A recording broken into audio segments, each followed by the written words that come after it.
दोस्तों, आइए सुनते हैं आज की कहानी। दोस्तों, बहुत पहले की बात है। एक राजा को उपहार में किसी ने 2 बाज के बच्चे दिए। वे बड़ी ही अच्छी नस्ल के थे। राजा ने कभी इतने शानदार बाज नहीं देखे थे। उनकी देखभाल के लिए राजा ने एक अनुभवी आदमी को नियुक्त किया। कुछ महीने बीते तो राजा ने बाज को देखने का मन बनाया और उस जगह पहुंच गए जहां उन्हें पाला जा रहा था। राजा ने देखा दोनों बाज काफी बड़े हो चुके हैं और काफी शानदार भी लग रहे हैं। राजा ने बाज की देखभाल करने वाले आदमी से कहा, मैं उनकी उड़ान देखना चाहता हूं, तुम इन्हें उड़ने का इशारा करो। आदमी ने ऐसा ही किया।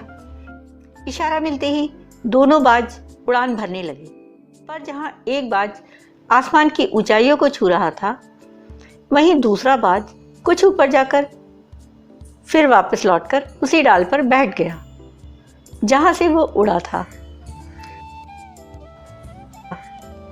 ये देखकर राजा को कुछ अजीब लगा। क्या बात है, जहां एक बाज इतनी अच्छी उड़ान भर रहा है तो ये दूसरा उड़ना ही नहीं चाह रहा। राजा ने सवाल किया, जी हुजूर, इस बाज के साथ शुरू से यही समस्या है, वो इस डाल को छोड़ता ही नहीं। राजा को दोनों बाज प्रिय थे और वे अपने दूसरे बाज को भी उड़ते हुए देखना चाहते थे। अगले दिन राजा ने पूरे राज्य में ऐलान करा दिया कि जो व्यक्ति इस बाज को ऊंचा उड़ाने में कामयाब होगा उसे ढेरों इनाम दिया जाएगा।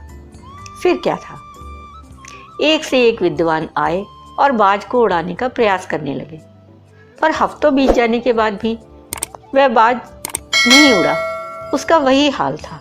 वह थोड़ा सा उड़ता और वापस आकर डाल पर बैठ जाता था। फिर एक दिन कुछ अनोखा हुआ। राजा ने देखा कि दोनों बाज आसमान में उड़ रहे हैं। उन्हें अपनी आंखों पे यकीन नहीं हुआ और उन्होंने तुरंत उस व्यक्ति का पता लगाने को कहा जिसने ये कारनामा कर दिखाया था। वह व्यक्ति एक किसान था। अगले दिन वह दरबार में हाजिर हुआ। राजा ने उसे इनाम में स्वर्ण मुद्राएं भेंट की। फिर राजा ने कहा, मैं तुमसे बहुत प्रसन्न हूं। तुम बस इतना बताओ, जो काम बड़े बड़े विद्वान नहीं कर पाए वो तुमने कैसे कर दिखाया।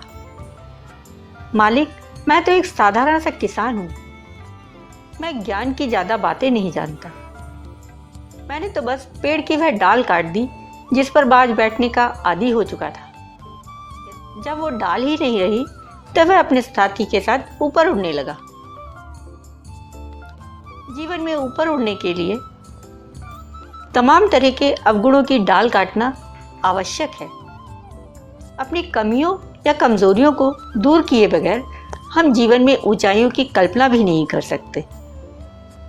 मंजिलें उन्हीं को मिलती हैं जिनके सपनों में जान होती है। पंखों से कुछ नहीं होता, हौसले से उड़ान होती है।